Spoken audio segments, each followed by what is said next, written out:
Merci beaucoup d'être avec nous, chers téléspectateurs et auditeurs. Vous qui nous suivez à travers le monde, salut et bienvenue dans ce nouveau numéro de votre magazine que vous avez l'habitude de suivre. Magazine intitulé Grand Format qui reçoit des politiciens, des responsables des partis politiques, des honorables députés, sénateurs, et des autorités politico-administratives. Bref, nous recevons des leaders d'opinion. Au cours de ces magazines, nous abordons des sujets d'actualité, chers téléspectateurs et auditeurs. Pour ces nouveaux numéros, nous avons reçu encore pour vous l'homme qui fait bouger. Il s'appelle Galilée Frazier Mvemba Kikomboso Yaboma. C'est avec lui que nous allons aborder des sujets d'actualité. Surtout, nous allons parler d'un concept qui divise l'opinion. C'est quoi? C'est la bomalité. Sans plus tarder, je le reçois. Frazier Mvemba est avec moi. Chers téléspectateurs et auditeurs, Frazier Mvemba, bonjour. Bonjour monsieur le journaliste, bonjour Banaboma et bonjour Bampangi Yamono Nyonso, Mama, la Tata, Batwenya, bref, Bampangi Nyonso, Yabila Boma, Metondi la Beno, Kilomba Mbote. Mais tout cas, c'était que à un seul instant, si jamais il y a l'occasion se présente et qu'il y a le besoin qui est là pour que nous venions éclairer l'opinion face à tel ou tel autre problème. Et aujourd'hui, nous voici encore sur votre plateau pour éclairer l'opinion sur la bomalité. Voilà, merci beaucoup. Alors, Frazier Mvemba est l'invité spécial. Je crois que nous aurons beaucoup de temps pour parler de ces concepts qui divisent l'opinion. Et nous aurons beaucoup de temps pour que les téléspectateurs et auditeurs puissent comprendre. Je crois que il y a des gens qui ne comprennent pas ça. Aujourd'hui, vous avez le temps d'expliquer la population bomatracienne tout entière qui nous suit en ce moment, la bomalité. Qu'est-ce que vous voulez dire aux gens? Pas de journaliste. N'a préféré tous à la bilingue parce que mon explication où il y a bomalité et je sais que le peuple nyonso à comprendre. Ndekorangai. Congo lingala français. Ndekorangai beaucoup plus que lingala na Congo. Bon, vraiment lingala parce que nyonso bayeba bayoka. Mon frère naya kotala ville na biso ya boma et ali victime ya escroquerie. Ville ya boma et ali victime ya abandon. Ville ya boma et ali victime ya makambo ebele oyo pratiquement tozo bénéficier na ngoti. Pona nini toyebaka kosala choix te. Toyeba coopérer choix te. Na ko vanda bon. Alors qu'est-ce qu'il faut faire pour essayer à éclairer la population? Parce que ma bonne amie est allée koya. Toyoko vanda na baninga. Toyoko sala et to réfléchir. Tobi non. Concept de bomalité et cause à la pilier oyo et qu'on rappeler à l'ordre. Bakamo ebele mais oyo et qu'on visait mingi développement à Villabon. C'est quoi ce concept de bomalité? Oyo ezobangi sabatu. Oyo batu nyonso bakomi kokanisa ke non bomalité et ali pona Frazier Mvemba azolinga exclure batu boye. Frazier Mvemba azolinga sala bote. Batu comme sous bakomo loba ke komi tribal. Donc voilà, Frazier Odo aza tribal. Non. Bomalité ici ezali ko regrouper peuple congolais nyonso. Na kati ya bomalité tu es pour définir qui est bomatracien. Qui est bomatracien, monsieur le journaliste? Et bomatracien, tout celui, tout Congolais, né ou pas à Boma, mais qui fait des bombes à son centre d'intérêt et qui vit à Boma. Ça veut dire quoi? Ozala Muluba, Ozala Katangé, Ozala Équatorien, Ozala Mutuakasai, Ozala Maniema, Ozala Nord Kivu, Ozala Mutu Ataya province Mususu, à part province ya Congo central, mais ce qui on s'est décidé et que Boma, bah, Osala Yangone du centre d'intérêt na yo, Oko Vanda Wana, Ozana adresse fixe, adresse fixe, Ngai, Oye, Soko Tango Benga, na Lingina Yana, Epsona Zana Ndako, Oye Bibala, Moko Ndaku, Okutinga na résidence Nangai, Yango Wana, Zala Boma Tracia. Kozala Boma Tracia. Toi, Komona, Batu Ebele, Balingi Bakosa Boma. Au fond, ba intérêt na bango ezana ngona Boma te, bazali na ba adresse na Boma te, bazali epe na amour ya Boma te, ba yebi pe Boma te. Mais par le simple fait ya kozala muyombe, pona bango pona bazaba yombe, elingi koloba ke non, mbala moko non, Boma eza ya biso parce que ba yombe toza majoritaire. Non, yali mabe. Tozo luka vision et que vie de Boma est évoluée. La vie de Boma est cosmopolite. Faut longola yango na connotation ethnique. Faut longola yango na connotation linguistique. Pour la to koma sikoyo la connotation nationale. Parce que le développement suppose l'ouverture du cercle. Et donc, comment est-ce que vous pouvez se développer tant que vous s'enfermez? Yango mona ki phrase mvemba lobité. Tout est kobimisa terme ya bomalité. Terme bomalité, il y a les critères pour la recevabilité ya candidature. Mutu non sali libre ya postuler selon les critères ndenge définis dans la loi. La loi définit donne la liberté à tout Congolais majeur qui répond aux critères de postuler. Mais bomalité est les critères ou soit ezali terme ou concept oyo evandi na système socio-culturel. Ndeko journaliste tozo vanda na société le français Mvemba oui a correspondre na ba critérium ya recevabilité ya candidature na ye.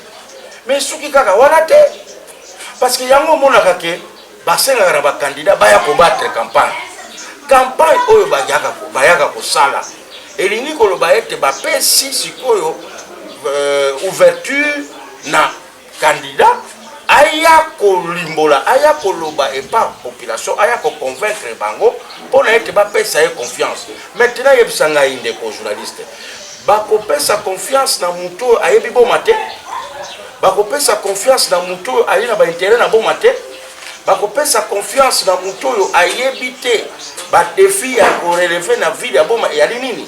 Bakopesa confiance na mutu oyo ba projet na ye eyali mingi libanda ya Boma. Bapesa ka confiance na oyo azali na amour ya Boma.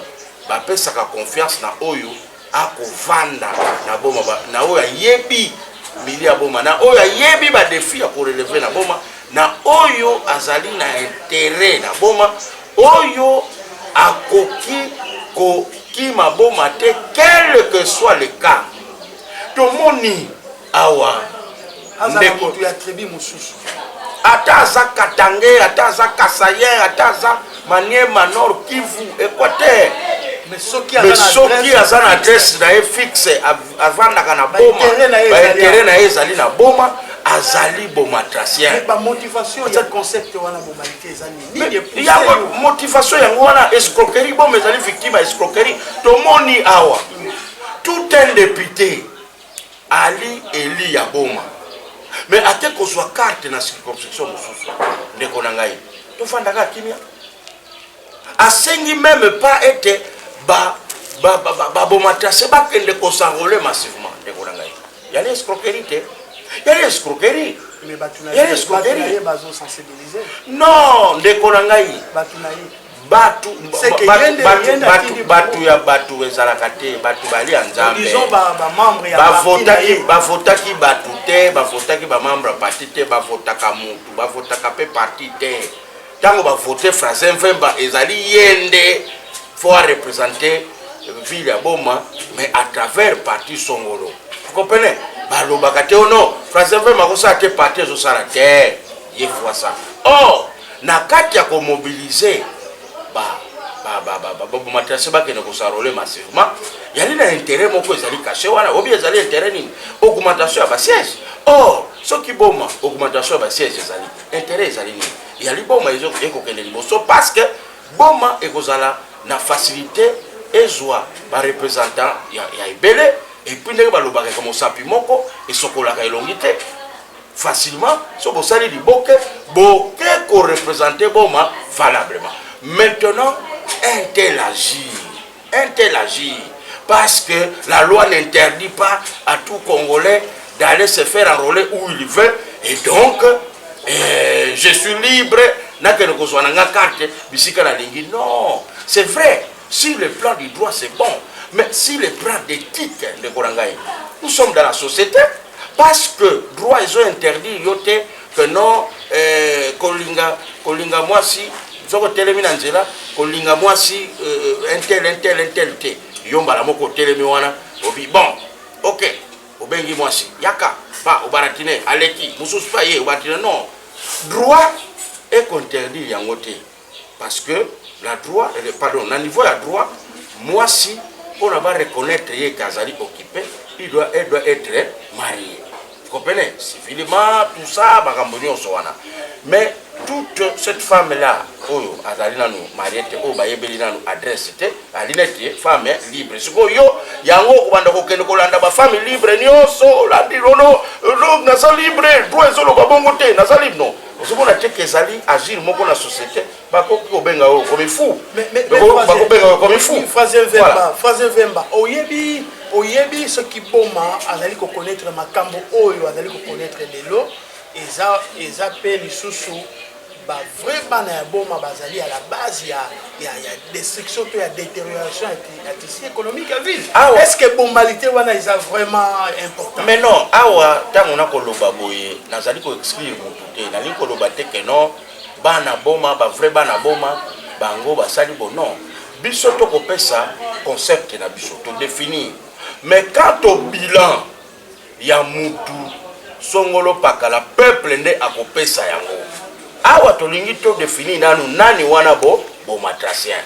Mais ono bila ya député Kingani, bila ya Moututel, peuple azomona biloko salemi.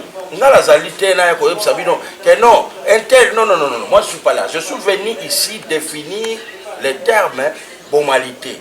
Et pour la Kisabino il n'y a rien de discrimination dans la bomalité et il n'y a rien d'exclusivité ou d'exclusion dans la bomalité. Bomalité et aliko sangisa et ali différent na mangomba o bino boyebi ba pridi badiba ba depangi wale ezali ba groupe ethnique oyo bakoloba en langue non en dialecte d'ailleurs et ça ba groupe ko prôner et dialecte au bisoto à niveau national parce que ce que l'Ingo se développe, il faut avoir une vision nationale et enfin au Kiti non, na lobby teke et alimabe mais tango ko sala yango yeba été tu es en train de prôner certes de promouvoir culture il y a peuple moko Songolo aussi le plan tribal mais le monde voudrait à ce que les gens réfléchissent sur le plan national. Vous comprenez? Donc moi mon problème, je ne vois pas en quoi bomalité et quoi empêcher qui que ce soit il y a pour postuler parce que règle de jeu est allée fixer na droit. Déjà la loi a bien défini et l'autre oyo babengi ba critère pour la montrer que le postuler. Mais l'essence les journalistes est-ce que okoki koyeba makambo za na tinkula soko vanda karabo matin esoko yoko yeba makambo zana kifwa soko vanda kana boma te esoko yoko yeba makambo ezali na mwenze makulungulu na kuna na basolongo soko vanda kana boma te esoko yoko yeba makambo ezali na sekambote soko vanda kana boma te makambo zana chituzi makambo zana ferme na saiko makambo zana kidieti na beselabe na mokisundi na bralma okoyeba yango ndengeni okoyeba yango te okoyeba yango te ndeko na ngai okoyeba yango te et puis okozala attaché te na milieu wana parce que pour être attaché dans un milieu faut avoir ses intérêts. Aujourd'hui bakoloba non français mvemba kolobela bomalité te parce que yeba origine na epe ezali na mayombe mais non c'est normal ba origine oyo balobela kawana ezali ete pona kolakisa que non voilà Français Mvemba ali congolais azo tirer origine na ye et pas ba parents na ye voici ba village na ye ba village ba parents na ye ezali parmi ba village oyo eko exister na kati ya mboka Congo yango mona kana ba carte d'électeur ba komaka se wana ba village d'origine mais ekoki koya ko déterminer sur le plan territorial de résidence. Non, ici nous sommes au niveau territorial de résidence. Français Mvemba, oui. Mais c'est là qu'il y a de bonnes intentions ou des bonnes ambitions pour la ville de Boma. Ouais. Mais avant d'ara awana Boma. Très bien. Mais il veut venir pour style. Très bien. Mais pourquoi au Vandara na Boma te au cause de bonnes intentions? Pourquoi au exprimer en côté bisiko Vandaka? Parce que bisiko Vandaka pe bazali na posa il y a développement. Parce que voilà des escroqueries. Donc ayebike bisika Vandaka ali mutu moko a commettre babavi azali chama ya kuna azali peut-être moyibi ya kuna comme bayebi déjà tika ete na ya awa na Boma comme Boma na kokosa nanga bango puisque bayebi ngana lubiete na koya na lobi na télévision na kosi tika na non yango na escroquerie comment au Vandaka na Boma te mais yo ozo exprimer ba ambition olinga oya ko développer Boma donc okimi na bisiko Vandaka kuna pe bazali na posa ba se développer te kuna pe bazali na posa batu ya boania bavanda kuna ba développer bomboka kuna donc yo tiki kuna etika nango yo nde okoya ko développer Boma ya l'escroquerie ba oyo babota na Boma bazabana ya Boma mais basalaka ailleurs et nzambe ya permettra bazwa misala ailleurs bango wana pe basa déclasser non bakozala déclasser ndenge nini olobi déjà babotami na Boma basalaka ailleurs oui basalaka ailleurs mais bayaka oui kosala ailleurs elingi koloba te ke kozanga ba intérêt wana nga moko na salaka na matadi non nga moko na salaka na matadi si réellement tu veux faire de Boma ta cible pour faire ta politique tu vas te battre pour au sala ete Boma eza la centre d'intérêt lingo lo bakaka te que non au sala kawana te mais ba senti ngamo na sala kana Boma te mais tout le temps au moni que non français ça na Boma français ça la keta la groupe songolo français keta la mutu boy français ke boy français ça boy par rapport à nini souci majeur na ngai et ali ete Boma et se développer parce que ba intérêt na nga ezali awa bana na ngai mwasi na ngai foyer na ngai ba projet na ngai nyonso et ali na Boma okozala ke obotama na Boma osalaka ailleurs mais ba projet na nyonso eza na Boma mais wali na ba intérêt na okotoyo ndeko na ngai souci majeur na okozala nini ke Boma se développer na pe sur exemple ya ndeko na ngai oya locha oya tonga immeuble eza na côté ya rond-point LBMA mutamudelo wana boko yebisa ngaka alobela Boma te papa Stéphane oya banosaka na ofida ali mutu aloja mais soko tali ba immeuble ndenga tongi yango awa na Boma yali ebele eko sala fierté nini ya Boma mutu abongo ali Boma tase akolobela Boma parce que ba intérêt na ezali awa suka donc ti akozalaka wana akobundana kaka Boma ekele liboso pona ete ba kamura etambola tozonga te na ndenge tozalaki na ndenge kala ke boko futela ndaku na sachet ya sucre bozo futela ndaku na sac ya ciment soki okomi ndenge wana papa Stéphane ba investissement nyonso ya saliawa ekei na mai donc déjà mutu amudelo wana aza contribuer à Boma tracé parce que akofuta mpaku na ye na taxe na ye azokotsa mbongo na Boma azo contribuer na développement ya Boma azali na ye na appartenance te ya province ya Congo central mutu amudelo wana azali Boma tracé na pesi yo exemple ya bilongo pe à son âme papa bilongo azalaki Boma tracé mais ye awa à s'installer. Il fait des bombes à son centre d'intérêt. Papa Bilongo Bilongo, nous le reconnaissons, nous le réclamons, nous les bombes tracés. Nous sommes en droit de le réclamer comme bombe tracé, puisque ça sous va réperter. Et pas naïe. N'a pas cet exemple, il y a papa pour la paix à son âme. Papa pour la ultima yombe. Aïe. A sali boma et comme centre d'intérêt naïe. Pour preuve, bakunda awa. Bisoto yebi. Que papa pour la tout ce la boma parmi les notables. Na biso ezali pe papa pour la. Papa nanga moko. Babi ewinge. Papa nanga moko. Papa métro. Papa métro, oui. Commerçant, dans mode, dans rond-point, na dumbi. Aïe na boma à âge à 22 ans. Le lot a 72 ans. 50 ans de vie na boma. Vous savez qu'il y a boma tracete. Vous savez que non, phrase à Zara droit qu'on le boma te, à créer un système, ce qui groupement, il y a c'est ce qui joue, non, dans la bâtiment qu'on raisonne toujours dans ma caméra ethnie. Non, phrase pas si à quitter niveau de ethnie wana. Biso to raisonne à sous dans l'engue ya ba langue. Le candidat électoraliste au lobby la kabaza banani. Bamiyebi ngaite peuple yebi bango ngaite peuple yebi bango moko ne ba paniquer bamiyebi parce que yoka ba yombe baza ebele ah on a vu la un candidat électoraliste selon vous puisque déjà ba lobi mais quand vous expliquez ba oui un candidat électoraliste il y a les candidats oyo amona na kaka na circonscription électorale na ye soki ba hostilité ya ba pona melinge ba to banaka na enrôlement bomoni ye wana kiti amilati si drapeau na nzoto ye wana bandi kotambola abandi ba makelela pamba na ba télévision ye wana ko yeba te bisika lala ka bu akei après tango rolme ko sila abungi tango ko bunga boko susu ono dépôt de candidature ye wana ye susu azui drapeau abandi kotambola na ba riseriel de boma ngai na ko bongisa boma iye ba mama iye botebo yebi iye abandi ko kosa na kiyombe na télévision pona ba mama ba yokela ye mawa alors que azana posa ya ko escroquer bon c'est parce que non mais pas ambitieux vous allez dire ce que ambitieux allez pas la nini ko exprimer en côté bisika au vandaka à temps plein parce que ambitieux na boma mais à ça carrière tu parles de qui moi ici je suis en train de parler d'expliquer les habitats électoralistes si toi tu as la cible na habité tu parles de qui mais ngai na zolobela awa ba habitat électoraliste na expliquer bomalité que eza na caractère d'exclusion te donc soki yo oyebi batu bazabana soki mwana bazamwana bon akobangale yo moko d'abord aussi plaît pour olobeli makamba drapeau drapeau mais drapeau ezali emblème ya pays on a qu'une seule personne à la oh non c'est ce que tu penses c'est faux. Je connais monsieur juste au coin de mon avenue ici à la Takayango. C'est faux. Ils allaient emblème, il y a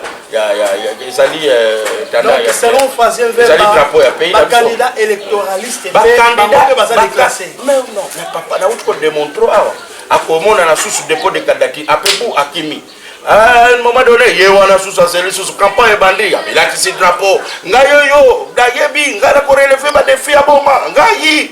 Bopesanga confiance ngai oyebi iye ba mama iye omoni ba dikoloba kiyombe parce que ça même te dit que non phrase mvemba bomalité oyo défendre keba parce que ba yombe bazali trop awana boma non ngai nazali contre te et puis na ko banga te parce que même ba yombe bazana boma ba yebi ke bazali na ba résidence na bango awana boma bazali na ba interne na bango awana boma ba yebi ke na ko luka développement ya boma moi je suis pas tribaliste soki bakomona que na bomalité tribalisme zawana ils vont intervenir mais ndenge na définir ngo komona que tribalisme ezate susinde ya kobongisa boma susinde parce que batu baye bake kozala muyombe ezo suffit encore que la ville de boma avant comme ville ezalaki dans nos cercles village il y a des autochtones ba Congo ya boma bazali vous comprenez ba Congo ya boma bazali mais étant donné que sa ville est comment pratiquement une ville cosmopolite ouverte à toutes les tribus et à toutes les provinces. Yango moni biso na bomalité tozo embrasser pratiquement la province nyonso na ba tribu nyonso. Bomalité ozolobela selon vous il faut se limiter quand na disons la députation nationale provinciale to il faut pas qu'il y ait na nomination ba mandataire. Non, très bien, très pertinente question. Il y a la ligue là, journaliste, vous allez vraiment à Moutagouania. Au moins, nomination, il y a un mandataire. C'est le pouvoir exécutif. Le pouvoir discrétionnaire du chef. Lorsque le chef doit nommer, le chef nomme selon son programme. Il est libre de prendre qui il veut, qu'il estime compétent et que cette personne-là peut être capable d'exécuter son programme. Mais quand il doit s'agir, parce que pour preuve, est-ce que Batuna Kana nous peuple, que Vatolingi to sala to nommé ma ministre, aye Batuni taba noma ki point la ministre, Batuna ki peuple ya Matadi, taba noma ki modero, na pesi ba ngombote, parce Batuna ki bana mwanda, taba noma ki Crispin, Batuna ki bana chela, taba noma ki. Donc ça c'est le pouvoir discrétionnaire du chef. On n'y entre pas. On n'y entre pas dedans. Quand il faut nommer aussi les DG, on n'y entre pas dedans. Certes, il y a l'équilibre géopolitique. Bien que dans son pouvoir discrétionnaire, il sait que la Constitution voudrait qu'il y ait l'équilibre géopolitique. Et là, nous le concédons. Nous avons constaté que nous avons eu... Et quand il faut nommer les maires de ville et les administrateurs des territoires. Bien sûr, quand il faut nommer aussi les maires de la ville et les maires des villes et les administrateurs du territoire, c'est aussi le pouvoir discrétionnaire du chef, messieurs les journalistes. Ça s'appelle le pouvoir exécutif. Je ne sais pas si on se comprend. Il y a une différence entre le pouvoir législatif et le pouvoir exécutif. Si le chef estime que X monsieur ou X femme, c'est celui qui doit venir mieux exécuter mon programme dans tel poste.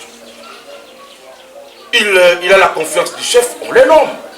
Mais puisque le chef pour nommer, jusqu'ici comme nous n'arrivons pas encore à organiser des élections locales, le chef pour nommer les maires des villes, doit-il consulter qui? Il doit consulter qui? Voilà. Donc là, c'est le pouvoir discrétionnaire du chef. Donc, étant donné que tout Congolais, voilà même dans nous, dans la normalité, ça trouve son pesant d'or. Étant donné que tout Congolais est libre d'aller, de se retrouver où il veut, il a la confiance du chef, le chef le nomme. Maintenant, aussitôt nommé, il va revenir à celui qui a été nommé de travailler dans la vision du chef, de faire de ce pouvoir qui lui a été donné pratiquement à l'intérêt de la population. Si nous constatons que l'intérêt de la population est mis à mal, là nous dénonçons. Donc, je ne vois aucun mal là-dessus. Mais quand il doit s'agir du pouvoir du peuple, le pouvoir qui doit passer par le peuple, mais le peuple doit au moins aller placer sa confiance sur qui? Sur quelqu'un qu'il connaît. C'est quelqu'un qui connaît. Messieurs les journalistes, aujourd'hui, comment saurais-je? Lorsqu'il faut nommer des mandataires, là ça devient un pouvoir discrétionnaire du chef de l'État. Mais lorsqu'il faut maintenant voter les députés, il faut tenir compte de la normalité. Oh, mais messieurs les journalistes, mais je te dis, Yepsangaï, ndako vandakate okoyeba ndeni ke etanga. Parce que tant que comme député, ça veut dire qu'on dit mieux à la défenseur, il y a peuple wana, protecteur et intérêt naïe. Au lingi, au défendre milieu wana, pour être au même mayango, au booster le développement. Vous voyez ça, au kobandela wapi soko yebi bomba. Par exemple, tu ne connais pas bon. Maintenant, au kutanina mon konji, parce que mon konji est moko mona au kutanina 3 minutes, il y a pas. Mais il faut avoir déjà des problèmes. Des problèmes de bombe pratiquement en tête que tu peux placer en 1 minute. Ah oui, tu ne dois pas attendre que l'assistant ne va comme là. Parce que tu vas non, mais c'est toi la racine qu'il faut tendre. Moi je pense qu'il faut élargir les champs. Parce que s'il faut parler des mandateurs, nous avons un administrateur des territoires qui ne connaît pas mieux Mwanda. Comment est-ce que... Moi, je pense qu'il faut élargir les champs dans le concept de Bomalité. Non, messieurs les journalistes, ici, Bomalité, nous sommes au niveau du pouvoir législatif. Vous n'allez pas m'amener sur le pouvoir discrétionnaire du chef. Non. le chef qui nomme, il ne consulte pas. On a posé la question que tant qu'on va nommer le ministre, chef a na boma bandi consultation à l'objet na nommé le ministre dans une bonne. Il y a le pouvoir législatif, exécutif, judiciaire. Voilà. Tu vas nommer le magistrat, on va nommer le magistrat. Pour la députation, oui, mais ça va tenir compte. Ça sont pesants d'or parce que la population ne faut voter.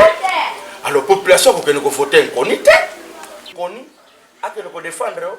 Inconnu, quel que soit le programme d'action. Mais programme d'action. Bonnes ambitions. Non, bonnes ambitions. Bonnes ambitions. Amema yango asala yango bisika ba intérêt nezali donc ezali net phrase 20 mané na zaboye ba bonnes ambitions na ngai na memi yango na lukula papa déjà le combat de phrase à Boma est différent des combats que quelqu'un peut mener à lukula parce que nous n'avons pas les mêmes attentes, c'est clair. À lukula il y a des problèmes de routes de dessert agricole, il y a d'autres problèmes certes que je ne maîtrise pas, mais ici à Boma nous avons des problèmes de routes secondaires. Nous avons les problèmes des classes publiques, nous avons les problèmes des entreprises qu'on doit relancer, nous avons les problèmes des ports, tout ça. Donc tu vois que chaque milieu a un problème spécifique.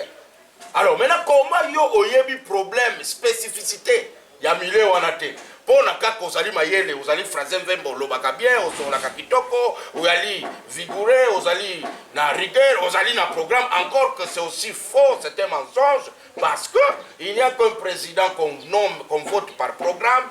En tout cas, un député ne vient pas vous dire que ngai bo voter dans un programme ozala ngo ko exécuter ngo na mbongo nini, parce qu'un programme il faut l'exécuter. Faut dire que j'ai ces projets là. Parce qu'au fait, le législateur, il est là, il apporte des projets de loi. Le législateur légifère, le législateur défend, protège les intérêts de la population, il vote le budget et contrôle le gouvernement. Le travail du législateur est repris par la loi. Quand vous trouvez un programme, mais ça c'est un mensonge. Il ne faut pas venir tromper les baillots dans le programme. Non. Cette histoire ici, les gens allaient toujours dire hier, non, c'est fini, terminé. Boma ne sera plus escroqué. Boma, et vous allez sous-souter d'un de la farce. Il y a battu, et puis ça va positionnement. On a été pour asseoir pouvoir ailleurs. Mais nous voulons que tous ceux qui tirent les dividendes de Boma puissent déverser ça pour Boma.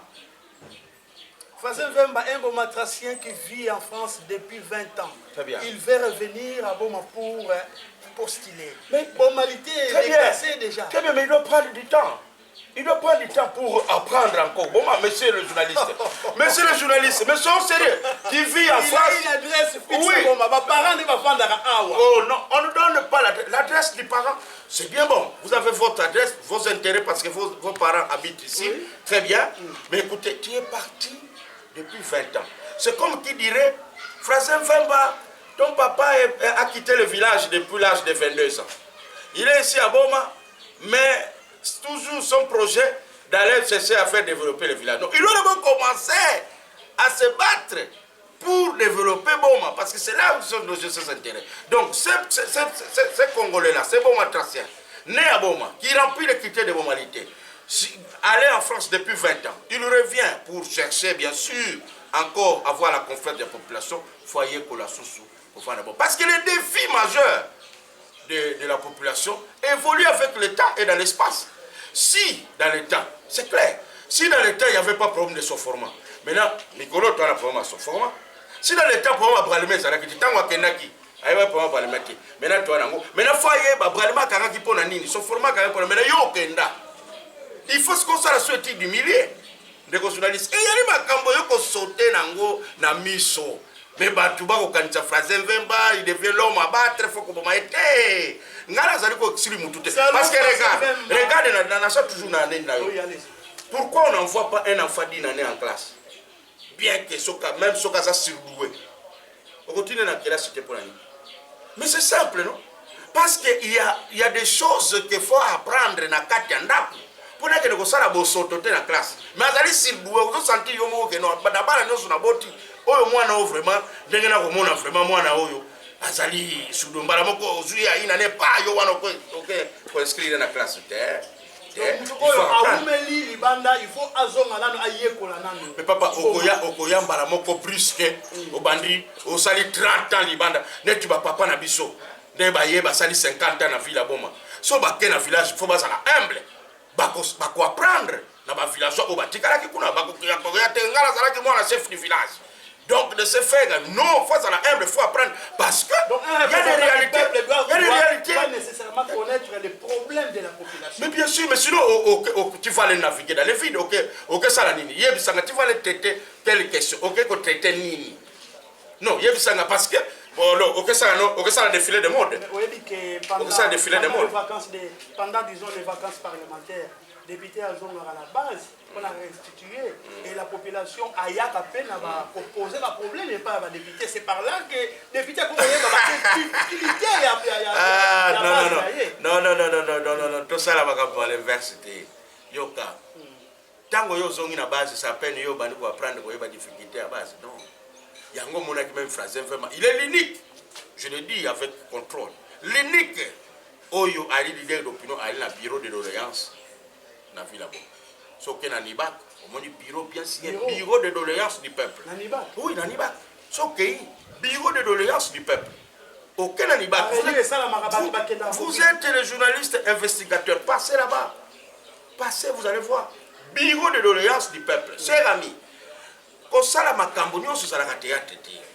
Donc, il y a que non, nakoya ko apprendre tango na kenanga na sam siko tango yo zolunga oya ko apprendre pendant vacances parlementaires siko tango ke yo ke sala nini parce que kuna pe faut que de débattre makambo ya peuple parce que ko sala ka vacances parlementaires est-ce que ba bana na vacances ou ba na musala faut bana na musala après on na vacances c'est clair siko vacances pe oye ko lobela bango nini osali kuna après bango ba yokio oye sikoyo kozwa ba désirateur à base on va partager exemple ya mutu akenda 20 ans libanda na za mwana bomba tanga zongi il lui faut combien d'années pour ailler parce que bon selon vous non les années ne sont pas définies c'est vrai mais c'est un problème d'éthique et de conscience on ne va pas étudier le milieu après 6 mois ou après 2 mois non le milieu n'est pas bon on le bakengai bon ngana yena ko bana papa yo kendaki 20 ans, 30 ans, ça y est, ça l'a quitté comme quartier. Ferme, ça l'a quitté. Bralema, ça l'a quitté. Guado, ça l'a quitté. Kifou, ça l'a quitté. Tikoula, ça l'a quitté. Basolongo, ça l'a quitté. La population doit faire comme ça. C'est tout. Naseya, ba japonais, kuna, ça l'a quitté. Tu dois comprendre que le désirata de la base et les attentes de la population viennent d'évoluer avec le temps. Il faut apprendre. Bamakambango. Apprendre sous ce milieu, c'est vrai que tu as déjà des prérequis par le simple fait que tu es né là-bas, tu as étudié là-bas, tu connais un peu, mais attention, il y a maintenant certaines choses qui pourront t'échapper, plus que même Moutou à Botami, mais à Sali 20 ans, pendant que yo Sali 20 ans à Libanda. Vous savez la différence? Place bomalité, je sois formé. Donc, Kasayemo Koboye, au Salaki Kouas, Matango yo. Okobima boma kasa yango akoti na boma 20 ans avant de na boma parce que yo ebisangai po yo obotama na boma tango yo bimi oye yebisanga oleki ko yeba boma oleka kasa yawana vandi 20 ans jour pour jour azo vivre na ba boma tasia à s'adapter à la culture, à l'habitude, à comportement. Il connaît tous les défis à relever dans chaque quartier, surtout si Bazolo Kanini. Tikula Bazolo Kanini, Kifwa Bazolo Kanini, Basolongo Bazolo Kanini, Makulungulu Bazolo Kanini. Mais c'est la même Bazolo Kanini. Il faut l'étude du milieu encore. Yango Balobaka était à Taokei, Yeba, et ceux qui sentent d'intérêt quelque part, Zongaka. Yango même à Takutogo député, Tango Bako Kende. Au sala, baebisaka bango, la loi prévoit ça. Zongaka koya ko sala, c'est qu'on appelle la restitution. Donc même biso peut aller condamner ya koyaka parce que yali kaka te ba oyo bazwaka kibokonzi bango nde bakendaka libela même biso toluka kibokonzi soki peuple amona kokaka circonstanciellement okomona boye 6 mois après amona kosusu te une année tozalaki ya biso nyonso Francais Mvemba bakangaki ye na 2018 bampesaki debattre campagne mais ntango abimi boloko bomonaki Francais Mvemba azovanda awa tout ça parce que baintérêt na ye ezali abimaki te mais bamosusu baéchoué pour bakei ya libela bamonani kaka susu na 2021 non 2022 boye kosala nini ono élection électoraliste. Très électoraliste d'ailleurs, des opportunistes. Voilà, merci beaucoup. On va évoluer avec Francais Mvemba, l'homme de la normalité. Alors, mon concept est divisé opinion. Et oui. Tu vas combattre les vrais. Pas la bombe, parce que la adresse fixe à la bombe. Mais vas combattre. Non. Bana boma, bazana ba adresse fixe, bazana ba intérêt à la bombe, va combattre. Impossible. Parce que bomalité est qu'on reconnaître bango nanu. Et puis bomalité ils ont luka développement ya bom. Comment on a bom à combattre? Impossible à combattre. Parce que la publication ya Facebook, l'autre vous avez qui na débat contradictoire. Très bien. Tout le monde a battu par lobby que non vous avez été démoli par l'homme mentionné. Non, écoutez, vous savez, non, je suis très à l'aise quand déjà deux professeurs du coin. Sur félicitations. Je cite Dr Guy Pascal Ngoma, professeur en droit. Je dis professeur en droit. Ouais. Et puis publiquement, dans des groupes WhatsApp, publiquement. Je cite professeur Germain Kounama, professeur diplomate. Ils ont suivi les débats. Bien sûr. Alors, mais le débat est clos. Mais ce sont des docteurs en sciences. En sciences, quand un docteur a parlé, les gens se taisent. Moi, je laisse les gens faire les pigeons. Moi, les pigeons à taper, est-ce qu'il s'agit là de gagner ou il s'agit de définir? Moi, pour moi, j'ai gagné les paris parce que... vous avoir démoli, à gagner une victoire. Non, mais la victoire par rapport à quoi? Et la défaite par rapport à quoi? Parce que... Vous êtes incapable de démontrer, de définir vos malités. Mais j'ai défini. Selon lui. Ah, ça c'est lui. Maintenant, il revenait à lui de m'opposer une antithèse pour démontrer réellement que non.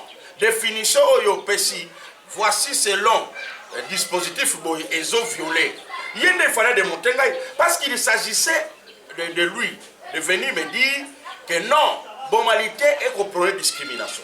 Mais Batubalandaki, débat contradictoire, n'a défini, tel que j'ai défini la bomalité, ça ne prône ni de loin ni de près la discrimination, mais au contraire, ça vient embrasser tout le monde. Bon, moi, je ne crie pas à la victoire, encore moins à la défaite, parce que pour moi, le pari est gagné, puisque bomalité déjà divise, ça veut dire ceux qui ne veulent pas prendre bord, ils sont frappés par, ils se reconnaissent être escrocs électoralistes.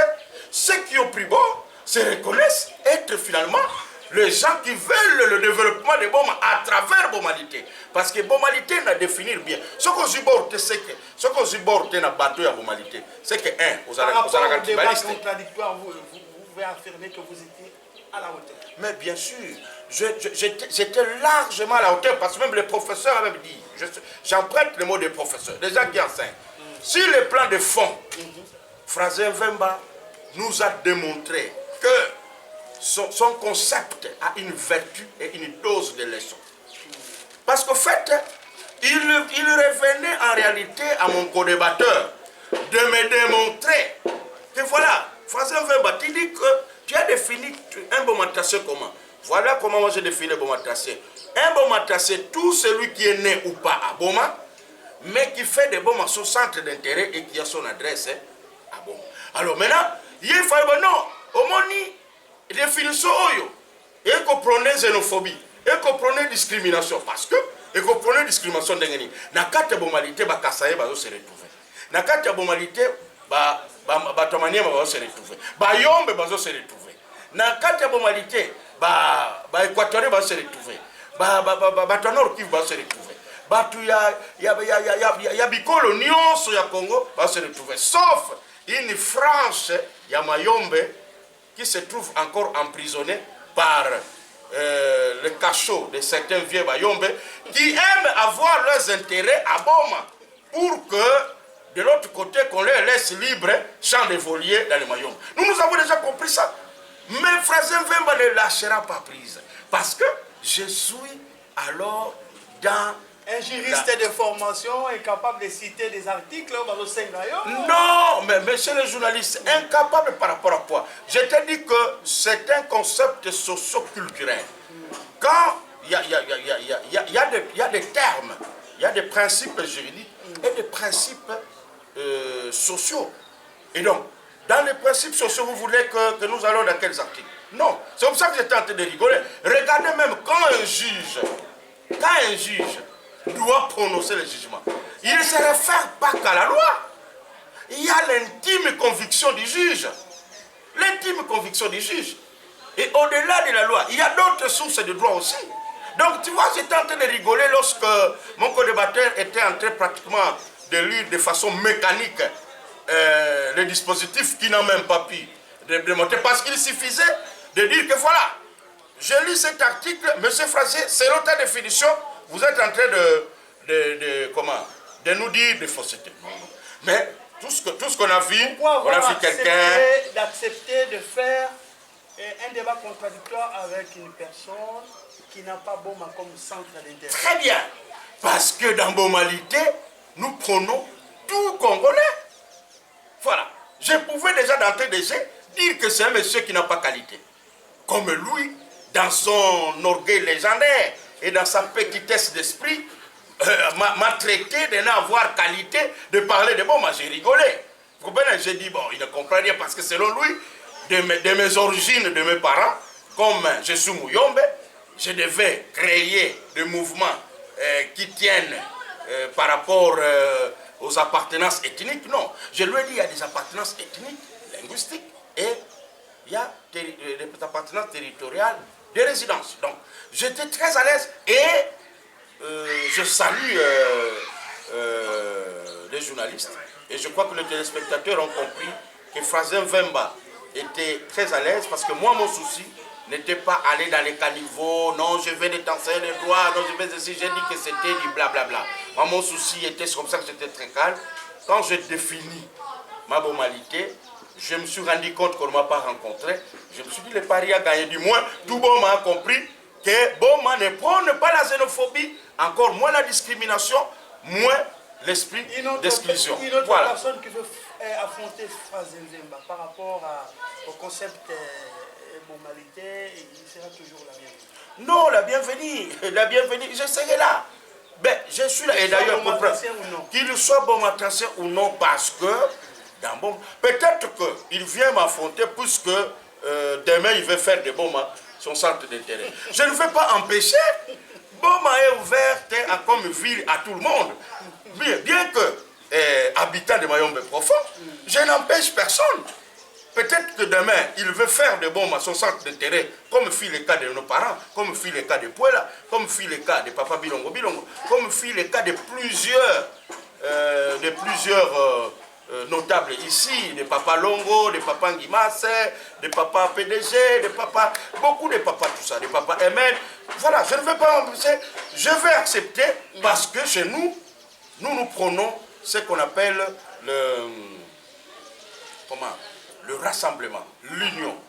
Nous considérons l'homme comme Congolais. Si tu es Congolais, tu peux venir débattre avec moi. Je vais, moi, t'apporter la définition de la bomalité et toi, apporte-moi les antithèses. Mais je rappelle à quiconque, tous les gens qui viendront débattre avec moi, vous ne me verrez pas sur vos terrains de caniveau. Vous allez tout dire de moi, je ne vous répondrai pas. Parce que moi, pour moi, jusqu'ici, comme personne ne m'oppose une autre version que la mienne, et personne ne me dit que bomalité telle que j'ai défini ça est en train de violer telle disposition, je me trouve être dans les bons. C'est clair. Hier, vous n'étiez pas agressif. Il y a même des gens qui ont dit que non, mais nous sommes en train de prendre des responsabilités très bien, de plus en plus. C'est clair. Frazen Vemba prend forme des responsabilités. Donc, il faut se dire que de plus en plus, vous allez vous habituer à voir Frazen Vemba qui vient avec des concepts qui le définissent. Vous allez vous habituer à voir Frazen Vemba qui vient éclairer l'opinion. Vous allez vous habituer à voir Frazen Vemba. C'est clair. L'homme évolue dans le temps et dans l'espace. Donc, pour moi, c'est un pari gagnant. Moi, mon souci, c'était venir définir Bomalité. Le reste, c'est des blablabla, on dit ceci, oh non, il faut me donner des dispositifs.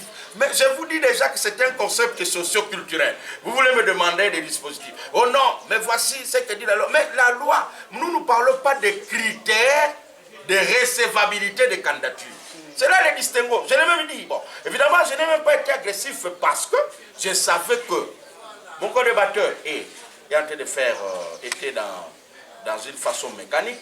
Moi, j'étais en train d'expliquer pourquoi je devais être... et surtout qu'il était figé. Il ne veut pas comprendre parce qu'il est venu déjà avec une position quelconque. Or, le débat contradictoire, c'est quoi?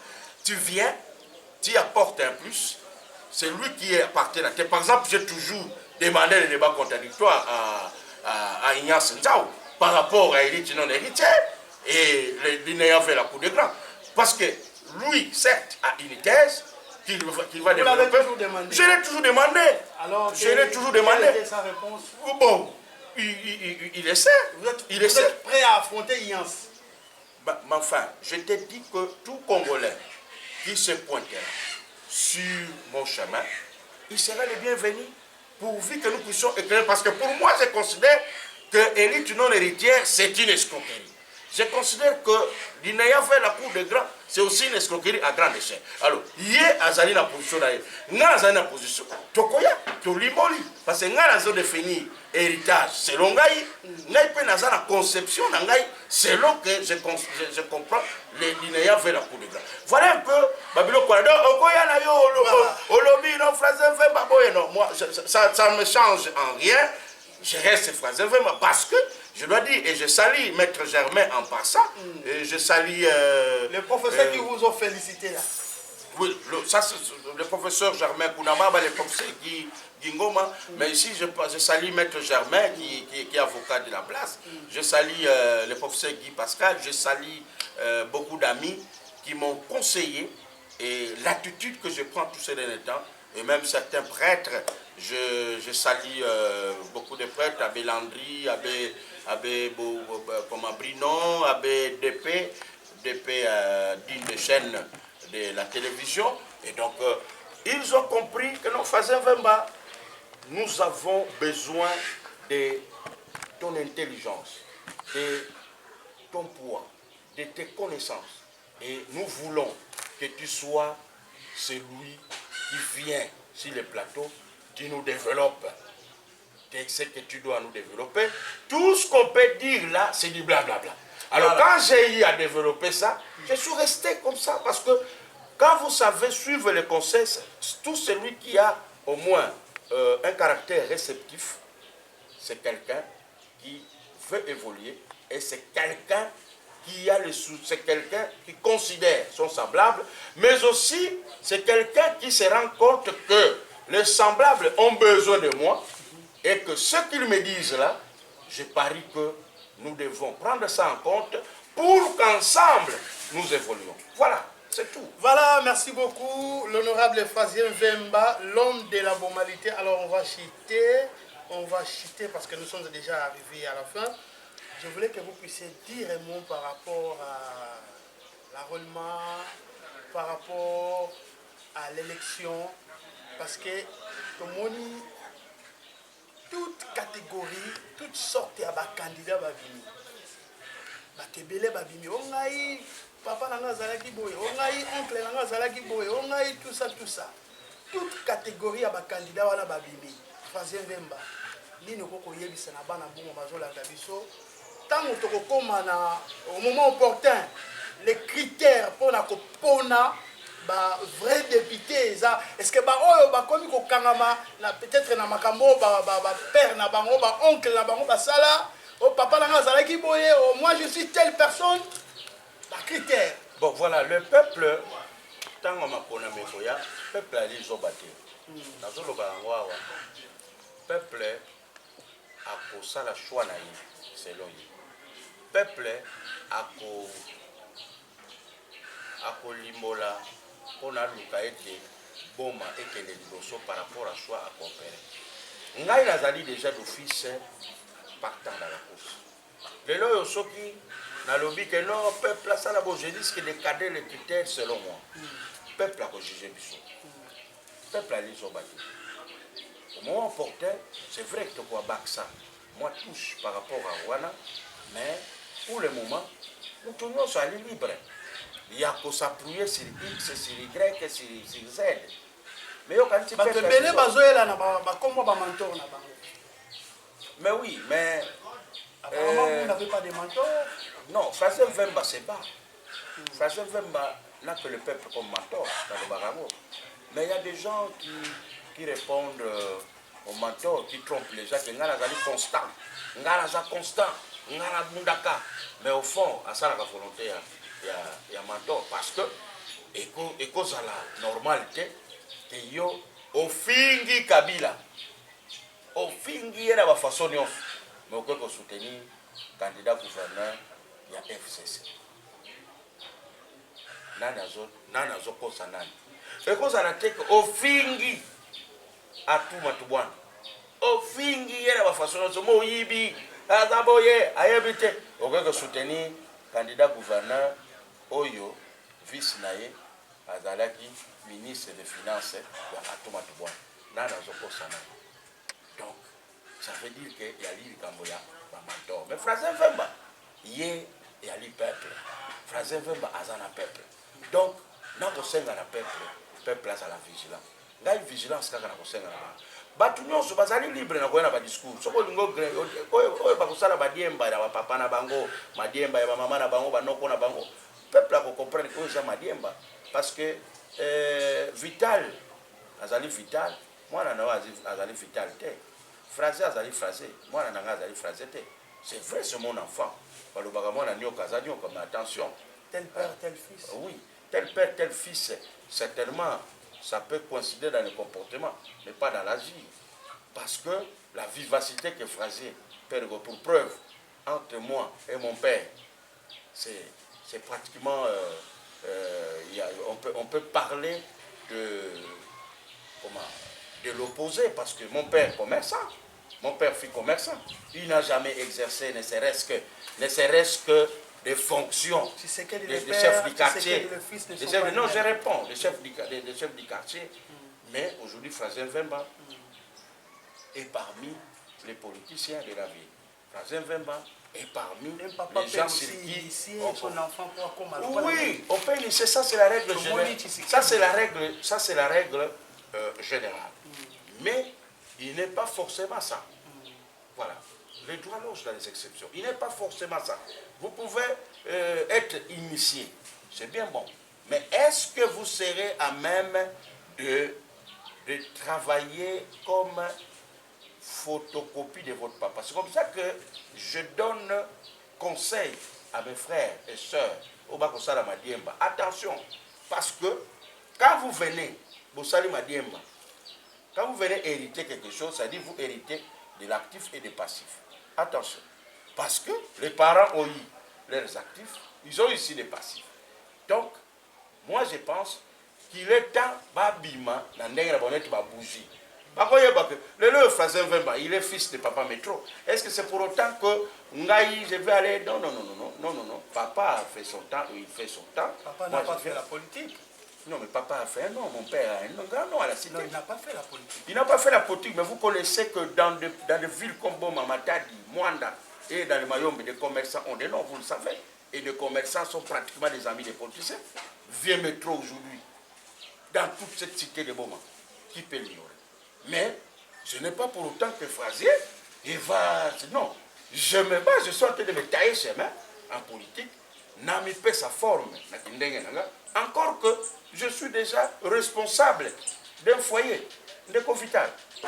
Papa a yaki awana âge à 22 ans, abundani ye moko a misali vie métro. Pourquoi ngana ko bundarate yaki ndenge nanga? Na misala comme ça na sali pe yanga lien. C'est clair. comment tant yo diembeli na papa. Ça veut dire que na bana non pas madiemba na koko. Et toi tu fais quoi? C'est le fainéantisme. Donc on doit se battre pour se donner de la forme et na yomoko dans le respect des règles de l'art. Donc je ne suis pas ni contre ni pour na batuna bango, mais à dire vrai que peuple là comme on a bango, peuple là sotala. Donc peuple là pour sanctionner au moment voulu à comprendre parce que maintenant on va comparer. Tant que le bique ngai on a ça moi na kosala bonnet du papa. Déjà aux osala ndengo na tête du papa parce que les combats de papa étaient connus. Et quand tu ne sais pas poursuivre les combats de papa, mais ce n'est pas le moment. Nous parlerons au moment voulu. Il y a même des candidats dont le niveau intellectuel est très bas. Bon, le niveau intellectuel, je ne sais pas. Parce que déjà quand quelqu'un se dit qu'il est prêt à représenter le peuple, il doit être conséquent. Il doit être conséquent. Parce qu'au jour d'aujourd'hui, ce n'est pas Phrasé qui viendra à la dosage à niveau intellectuel et à mon le niveau intellectuel, ça se mesure. Hein? On dit le niveau intellectuel. Parce que toi, tu vas appeler quelqu'un à Zamaïrete alors que Azo Kamba, comment Azo Bunda na vie. Quelqu'un qui veut devenir député, il doit quand même fournir un effort pour bien s'exprimer en français parce que l'Assemblée a dit compoté. Ah, mais voilà ce que au bengango te critère pour prendre ce que bomalité boko banga yango. Voilà ce que comme bimi na français vemba te bondimi yango. Non, c'est pas moi qui l'ai dit, mais il y a un candidat na yoga. Ah, ngai français vemba. Boyoki public bozoka. Voilà ce que français vemba te pour la yebi outi un peu na non, oui, vous savez. Le mouton dit comme député quand même, il doit quand même être fort. Parce que l'Assemblée, le travail d'un député, c'est aussi parler. Oui. Et il faut avoir l'éloquence, il faut avoir tout ça. Mais je crois que ceux qui font 20 babimi sakiango, article 13, t'as le biboye. Les critères sont définis. Voilà ce que les critères, c'est par rapport au socio-culturel. Et c'est beaucoup plus article que le Belango. Dans la bande dans un Sabino, un jour, beaucoup un prophète. Galilée, dans un répété sous Galilée, Galilée, ça a été pour la Zamoua. Non,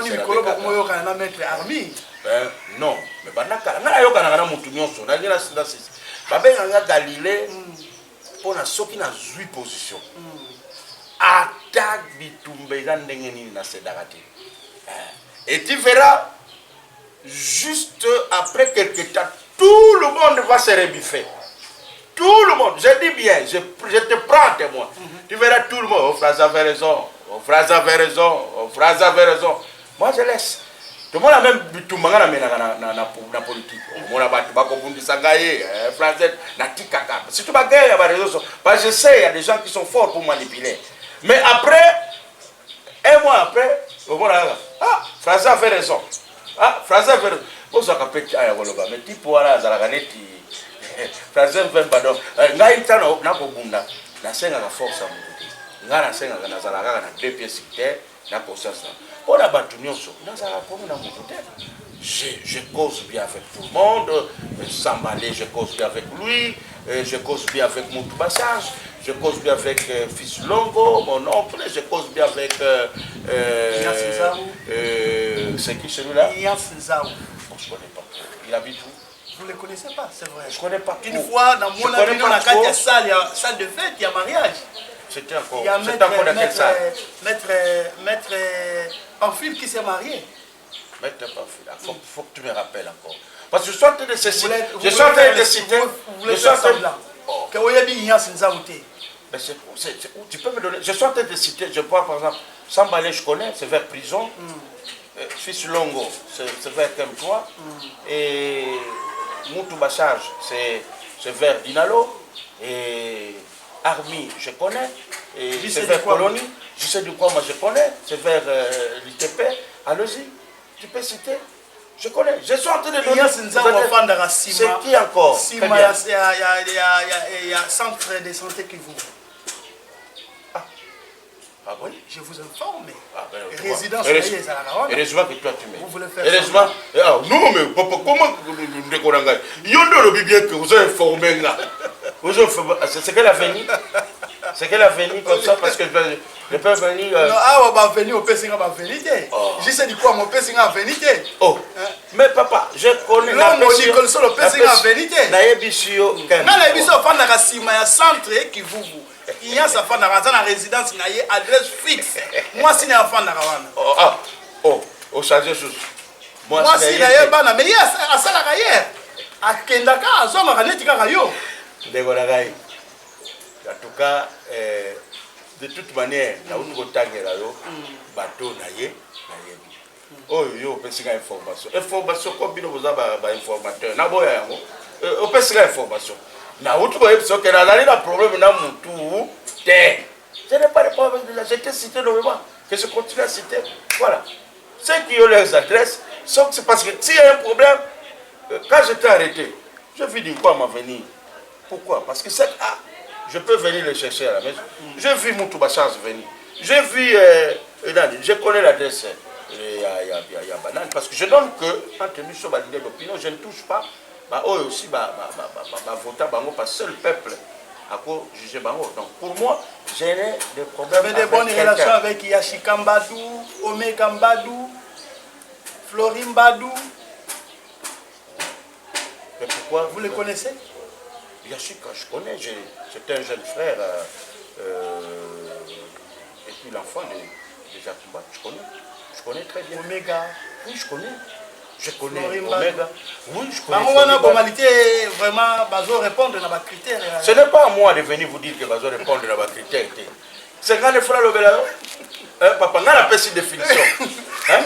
Ngaïté. Il y a des génités. Oui. Oh, Ngaïté. Mais c'est le jour. Voilà, oh, peuple né. Albita la peuple. Ngaïté. Ngala za mutu ana teke. Au sali débat au communauté pigeon, on a gagné. On a gagné. Ngaïté. Alors que Batouako Ania, Bakolo Baké, non. Français Vemba, félicitations. Il y a eu tout un peuple d'abord, tant que vous avez moni. Non, Français Vemba, félicitations. Parce que le débat est lobby. Vraiment, vous avez été à la hauteur. Je dis merci. Mais si vous avez ma photo, non. Moi, je ne suis pas dans les guerres. Donc, ceux qui vont répondre à critères, c'est le peuple. C'est pas moi, je ne suis que là pour donner la définition de bomalité. Et puis, bomalité, les critères, donc, critères, on définit ce qu'on appelle le critérium de recevabilité. Non. Bissoto Aliko éclairer l'opinion. On a escroquerie, Oyo, Villa Boma et Ali victime. Donc, peuple n'a pas décidé par rapport à lui. C'est à moi de répondre. Mais est-ce que la Syrie a émission déjà nani bomalité? C'est tout moi quelqu'un que je vous ai dit que non, telle bomalité. Vous avez dit que vous connaissez l'adresse fixe à Maître Sambali. Oyebi. Nani, l'adresse, il y a fils long. Mais je connais aussi le maison familial de tous ceux que tu cites là. Je connais leurs adresses. Oh, mais je dois dire quoi? Qu'est-ce que je dois dire? Vous connaissez les adresses? Mais je connais les adresses d'Akendarakuna, tout ça. Je dois dire quoi? Quand tu dis que je connais la maison familiale de Français Vemba Michel Abbé, c'est un tabou. Oh, mais c'est une vérité. Il y a un tabou. Ce n'est pas moi, parce que n'attendez lieu à Moutouté, que non, elle. Bomalité, ils ont exclu. Encore que Bomalité, ils ont exclu Moutouté. Bomalité, on a fait ce qu'il y a. Bomalité, oh aïe, aïe. Mais bien sûr, Bomalité n'est pas cambo. D'ailleurs, vous savez, Bomalité, donc on s'est dit, donc quand on a la Bomalité, Tinati. Ouais, on va le bagarre, Tinati. Bomalité. Tout le monde en France, il y a reposté la tournée humaine. Vital nazoyoka makambo bomalité wana elakisi nini? Oh, mais yaka ndaki France ayebaki te ke ba intérêt na info na garantie. Yaka oyeba bomalité. Qui viennent bon mais ils ont ouvert à tout le monde. Na pose na yebisa que ah. Donc faut pas de mémoire. Oh, mais c'est ngala di Galilée. Et pour komona après quelques mois. Tous les réseaux sociaux seront inondés de félicitations de Frère Zembel. Ngala ndengwa. Omona ah Frère Zembel malage. Na atabino ba journaliste. Atabino ba journaliste bomona parce qu'en fait nga tango na sala makambo na visa ka mutu c'est ça ma force. Nga na visa ka mutu te. Par contre ndenge France moko ba yombe bako banga na bango pamba. Bako kanisa ke bango le bako vise bango. Bako banga na ko prendre kutu te. Bako bi paniquer tout ça non. Bon dans la panique ndenge ni. Ngala zo balobi ke bomalité wana zo viser mutu moko aza plus influent que yo. Non, je n'ai même pas voulu répondre à ces histoires là. L'influence par rapport à zo banga influence na zo banga popularité na ye. La popularité d'abord hein. Ça ce sont des déclarations qui énervent la population. Vous savez, moi mon problème n'était pas là. Yako répondre oh non toi tu es la haine, tu es ceci non. Moi quand j'ai défini bomalité nanga point bas. Rencontrez-moi na ba argument oyo ezokendre na kolobelanga que no bomalité et conviole. Un tel ça influent par rapport à quoi? Parce que pour aller sakamutu pour asala kanini pour azo posséder nini oyo Français même azo posséder te pour azanani et puis nani wana ba kolobela o aza influent na ebite chama pepe ngubu tu dis que télé nazo comprendre que tout est o influent. Bon, asala qui le plus élu en 2019. Nani wana les élus sont dans les non, il y a un problème non, papa, ce sont des critériums mais tu veux rejeter la loi. Toi tu continues à pleurer que non, c'est les années école moko boye ba fixer règle de jeu. Dès tu biso totanga na petit séminaire 55% aux 8 hein 55% aux 8 sauf qu'aux 55% na ba cours de langue au doublé. Si ko yo bani ko lele on a joué 55% et na 8 yekutu wana kuna joué 52% au papa. Ce sont des règles de jeu fixées. Dès lors qu'on a accepté ces règles de jeu, ne faites pas les jérémiades. Ne faites pas les jérémiades. C'est vous qui êtes amoureux des lois. Bon, il y a loi, et ça loi. Voilà. Et il y a des lois. Donc, formalité, je ne suis pas venu ici vous dire un tel. Ils ont frappé la formalité. Mais peuple, peuple a évité. Ça veut dire que Frère veut pas faire la bâtiment. Il y a un moment de bâtiment comme agité. Mais c'est vital. Vous êtes intelligent. Vous êtes parmi les journalistes intelligents. Vous savez, un concept qui n'agite pas, un concept qui, en réalité, ne veut pas mettre les gens mal à l'aise, ça peut susciter une agitation. Ah. Ça ne peut pas. Alors, si vous dites qu'il y a un concept creux, comme orgueilleusement, de façon pratiquement rabougri de mon frère, il y a un concept creux sans démontrer à la face du monde, c'est comme l'a dit le professeur. Mais comment tu peux appeler un concept creux, mais tu ne démontres pas une définition contraire. Tu ne démontres pas la violation de ce concept-là. Donc, c'est venu faire du théâtre. On a pensé que Papa Olingo a fait le théâtre. Le débat est gagné déjà parce que les juristes de formation, selon lui, n'étaient pas capables de citer un article. Donc, le débat est ici là déjà. Non, nous sommes arrivés à la fin de cette émission. Non, monsieur, je vous rappelle encore à l'ordre. C'est un concept socio-économique, socio-culturel. Vous savez qu'il y a certaines choses dans la société qui peuvent se régler selon le mœurs. Et vous allez trouver le mœurs dans les lois. Dites-moi. Dans notre mœurs, je l'ai même dit sur le plateau, le vol, c'est scandaleux. Tchama, est-ce que Tchama peut parler ici à Bobo? Tchama. Mais on a vu un Tchama de Lukula faire des bruits. Tchama de Lukula peut venir faire des bruits à Boma. Parce que Tchama à Lukula, là où c'est connu par rapport au bavure, mais on veut faire du bruit à Boma, puisque le caractère Tchama n'est pas connu. Vous comprenez? Alors, le mœurs, C'est aussi un problème. Et c'est trouvé dans la loi. Il y a d'autres comportements que nous permettons, par exemple, que nous ne permettons pas ici. Mais sous d'autres, ça peut être permis. L'adultère, par exemple, dans une des provinces dont j'étais l'aîné, pour ne pas toucher les sensibilités des gens. C'est un fait divers. Mais chez nous, c'est scandaleux. Alors dites-moi, c'est nous, c'est scandaleux. Mais là-bas, socialement, c'est un fait divers. Et nous, le mœurs, les frappe. Donc, il y a un problème de mœurs. Le problème, c'est moi, monsieur le journaliste. Je n'étais pas allé faire un débat de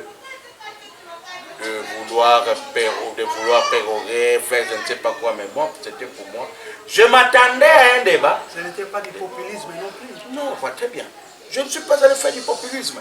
Je suis allé faire gober mon concept de bomalité. C'est comme ça que je devais être revêtu d'un caractère sérieux. Et voilà pourquoi vous avez vu, je n'ai pas cédé à tout ce qui a été dit, parce que pour moi, je me suis dit, ce sont des appendices, ce sont des accessoires, ce sont en fait des choses qui ne tiennent pas debout. Moi, j'ai défini, toi, apporte-moi une antithèse. C'est comme je vous ai dit que j'ai une antithèse de l'élite non héritière, j'ai une antithèse du meilleur vers le coup de grand. Point barre. Voilà. Voilà, merci beaucoup, chers téléspectateurs et auditeurs. Nous sommes arrivés à la fin de ce magazine intitulé Grand Format où nous avons reçu Frazien Vemba alias Kikomboso ya Bana Boma. Kikomboso ya Bana Boma. Il a qui c'est nini? Non, c'est ça. La banane. Oui, Bana Boma, Batubla Mouplay. Frazien Vemba, je vais te dire que na parler. Bana Boma tu blagues. Ouais, Bana Boma. Tout ce que moi je fais, c'est Bana Boma. Même ce concept, moi je ne montre pas les choses moi-même. Je ne suis pas local. Frazien Vemba n'est pas local. Frazien Vemba est né à Michel Abbé. Au jour d'aujourd'hui, il appartient à Boma. Voilà pourquoi je toujours dis aux gens, ma base naturelle c'est Boma. Moi je ne suis pas comme certains qui se disent, ah non, ma base nanga ça c'est angolosa côté. Ma base nanga ça Boma. Ok na Tikula, ok na Basolongo. Ok, na Mbangwa Zoé, ok, na Sekambo. D'ailleurs, pour le moment, na madame Tozo Kende Bazo Zelanga na Sekambo. J'ai dans le cadre d'un rendez-vous à dimanche. Très bien, Bana Sekambo. Donc, monsieur l'abbé, les abisiga na bota, les abisiga na kola. Mais bien sûr, mais bonjour mon âme. Pas image, pas bilo konyoso. Mais écoutez, mon message est très clair et profond et au fond. Bien sûr. Mais ceux qui n'ont pas ceux qui sont professeurs à l'université, docteur. Alors, or en sciences, quand un docteur a parlé, il doit se taire. Professeur, s'il vous plaît. Toi, Bouania. Participer à la vie publiquement. Il y a le box, non. Mais de façon publique. Non, mais quand vous formez les gens au Bengi, ils boxent le baboye. Après, ils vont publier. Je connais, voilà. Qui commence à Bana Boma, il y a les boys. Simba qui commence. Oh, bien sûr. Nani nango. Et Robima. Ouais, qui commence. Attendez, et ça qui commence moko wana to change. Mais Mbappé singa. Et ça qui commence moko wana. Mbappé singa qui commence. Nasani. La vie qui commence. OK. Soit c'est un symbole pour avoir ça. Ndenge ko komba parce que ici ko zokende bo soto le kimi yo yali maboko pembe pona bo soto wane kanga ote ozala peto. Yango kaka signification qui commence. Siko yo kanisi qui commence. Qui commence en assemblée nationale. Non, qui commence c'est en fait c'est juste un symbole, ça symbolise la propriété. Okay. Vous comprenez? Donc ça veut dire que Frazien Vemba c'est lui qui doit apporter de l'ordre. Parce qu'il commence à symboliser la propriété dans l'ordre. Parce qu'en même temps qu'il commence au combat, en même temps, ça il y a ordre. Non, Singa rouge. Singa rouge. Au monde, non. je salue les Makessa en passant. Je respecte beaucoup Fumu, Kaka, moi dans Semi. Singa rouge, il y a des Kaka symbole. Ngana les catholiques. Oebi, Singa Oyo, cardinal à l'attaque Oya rouge. Et symbolise que cardinal Nengazaliwana ali capable ya kolobaka ka vérité. Même à Tabalingi Baboa Kayena, il voulait ma poste. Singa ya rouge et pour symboliser détermination, na vérité, oyo, na ko continuer à koloba, même ceux qui bozo toxatono et acide. Donc, c'est symbolique. Tenir à Basoda, soutien au FARDC, et puis ne jamais trahir le Congo. Donc ça veut dire que Naza na Congo, na lati yango ça me colle à la peau, na kokunda jusqu'au sacrifice suprême pour na été école nangai Congo et que les bosso, mais singulièrement la vie des bons. Donc, nous sommes significatifs et ali est loko ya étrange zawanate. Voilà. Je voulais que vous puissiez répondre rapidement à mon tour à Ebisina Kinyo, aux gens politiciens ou soutiennent. Ah bon? Mais est-ce que les politiciens? Oui, d'abord, moi, dire que j'ai des... Non, dire que j'ai des politiciens que je soutiens ou je ne soutiens pas, c'est faux. Parce que tout ça, non, émission. Oyo kingai na émission na lobela makamba politicien, na lobela ngote. Na lobela ngote. Bilan et ali makamba peuple. Nga boyo kinga na lobeli politicien Songolo et puis na lobeli mabela politicien. Aux en bonne relation à député ni. Député nyonso, tous les élus de Boma naza en bonne position na bango. Naza na bonne relation na bango en tant que nos élus, mais quant à leur bilan, le peuple va trancher. C'est le peuple qui va trancher, mais c'est les journalistes. Nous veillons que vous avez tout le peuple. Au Kingan de Salambo TV, Ngana communal. C'est de l'escroquerie là aussi. Voilà. Là aussi c'est de l'escroquerie parce que Ngana Zolu Kana Kota. Nanu na quantité, nanu na salate. Ndengani na web Sabino, t'es la sali, par rapport à quelle étude comparative. C'est de l'escroquerie. Peut-être un élu sortant qui a déjà travaillé. Peuple a vendu ça qui est à Taliscoba, on dit que ça là, à quoi ya sikoyo, à sali étude comparative, ya mandat na ye, na o abandi koloba. Mais là na yo na to. Même en tant que peuple, 30 secondes, en tant que peuple, s'il faut dresser un bilan pour la député, en tant que peuple, parce qu'on s'appelle peuple. Ouais. Je suis là rapidement. Très bien, je suis peuple, c'est vrai. Mais si je dois dresser un bilan en tant que connu déjà que je suis, je ferai part à ceux qui vont réclamer le pouvoir, ça risque d'être taillé sur mesure. Ça risque de donner une connotation. C'est comme si je suis dans l'esprit de haute et toi, que je m'y mette. Bien sûr, je voudrais que... J'ai déjà mené aussi, Ngaï, en tant que peuple. Mais étant donné que Nazali peut déjà prétendant candidat, Ngaï na kwa Sabino que bilan Ngaï vital. Voilà. Ngaï voilà peu comme escroquerie. Ngaï en tant que peuple, n'a aucun de voter. Oui, n'a pas na nini na Ngaï, n'a aucun de voter. Mais comme nous avons prétendant candidat, non. Mais comment on a prétendant candidat? N'a pas dit qu'on le belabino. Non vital à ça madame. Mais peuple a cause de Kangalobi. Oh mais oh ça c'est l'esprit de haute toi que je me mette. Tika peuple a pour de la même manière peuple tant on ça la bilan il y a député oyo basali ba oyo a sanctionner ba oyo a estimer atiki atali sikoyo banani a kokotsa parce que après sanction faut kokotsa non tant kokotala atali biso so ndenge ni ngai côté ba kotala ngala tele ngaba la mona baniko lebisa peuple au peuple était la salle de quoi tozo mona teke za escroquer nazo senga na ba prétendant candidat bazo sala ngo baza ba escroc bango wana ba escroc. Voilà, merci beaucoup. C'est la fin de cette émission. Merci beaucoup à Fazen Vemba. Peut-être bien vous a 30 secondes de trouver la Banaboma na Congo. Merci beaucoup Bapa Yamuno Banaboma. Bomalité, il y a quel concept yina betu mekuza bimisa samuna ku tombola boma ya beto. Bomalité, il y a quel concept qui na ku prôner discrimination v.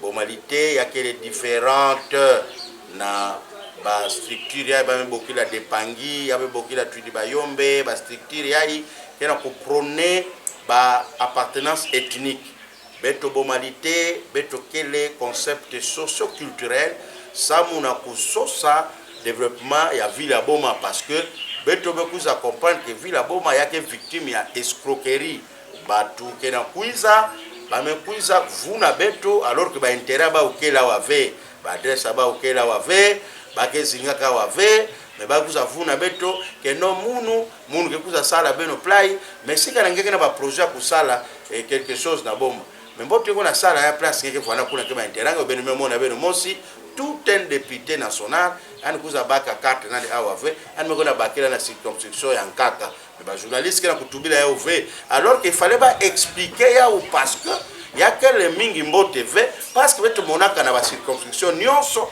ba eli ya ba circonscription ina ba kitaka mosi ba kuiza siamisa peuple sans peuple bani kwena s'enrôler massivement ça na kati ya enrôlement massif kuna nde betu ke kuza baka augmentation des sièges maintenant kana mutu na beno voteke yani meko na bakela de carte place en kaka yani meko na mobiliser bato en kaka benga mona ke yake escroquerie betu mekuza mona que bomba mekuma relégué dans les oubliettes kana betu zibula mais sauver betu zona vutuka na tango ina ya tama ina vanda kufutila injo na bomba na sachet sucre na sac à ciment alors que nous sommes une ville qui est appelée à se développer et puis chaque siège chaque circonscription a ses attentes spécifiques.